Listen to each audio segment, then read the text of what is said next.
It starts the same way almost every time. You check your super for no reason, feel weirdly okay about the number, then, because you're only human, go looking for how you compare.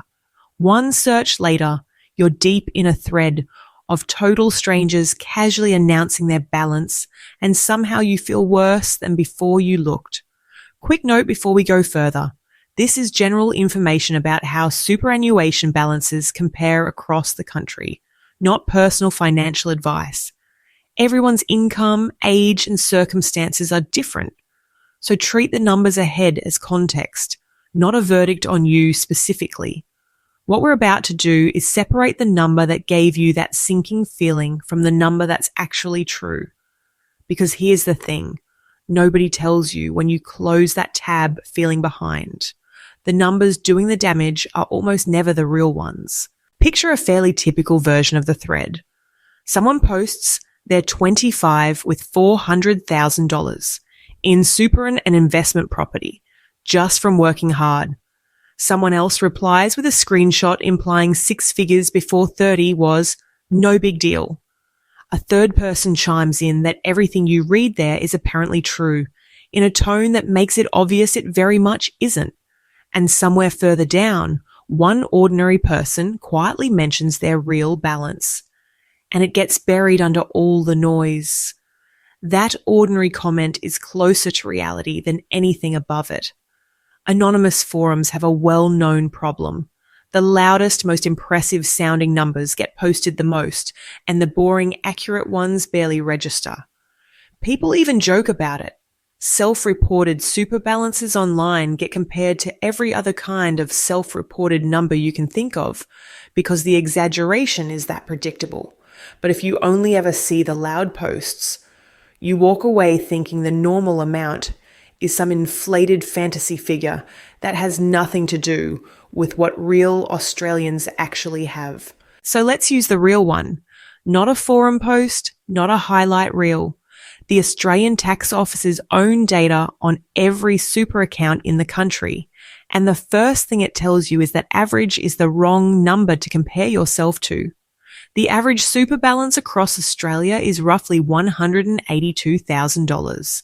The median, the amount right in the middle, where half of Australians have more and half have less, is roughly $63,000.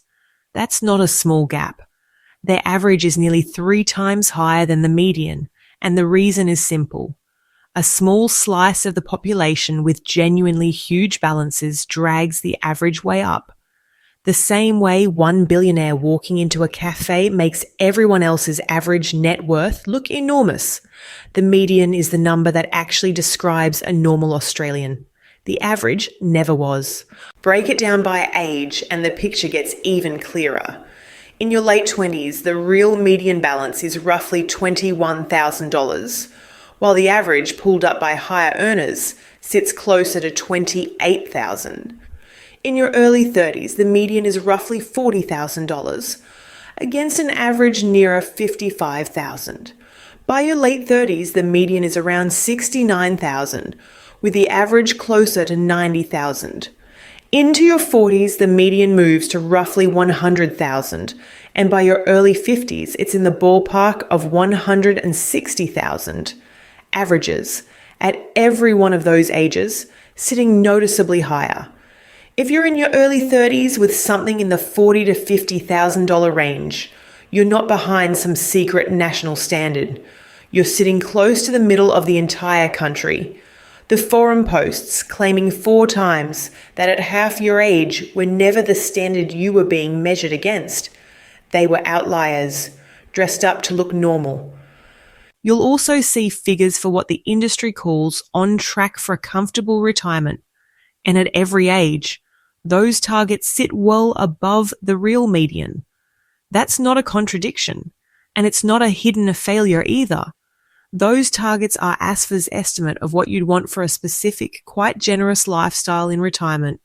They're a stretch goal for the average person to aim toward over decades, not a line you're already supposed to have crossed by your 30s.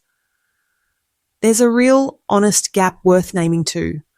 Averages consistently sit higher for men than women at every age band, mostly a reflection of pay gaps and time out of paid work, adding up over a working life, not anything either group is doing wrong with the money itself. None of these figures, the medians, the averages, or the targets, are a guarantee of anything, and every one of them moves as new data comes in. Treat them as a compass, not a scoreboard. None of this means ignore your super. It means stop measuring yourself against a stranger's screenshot.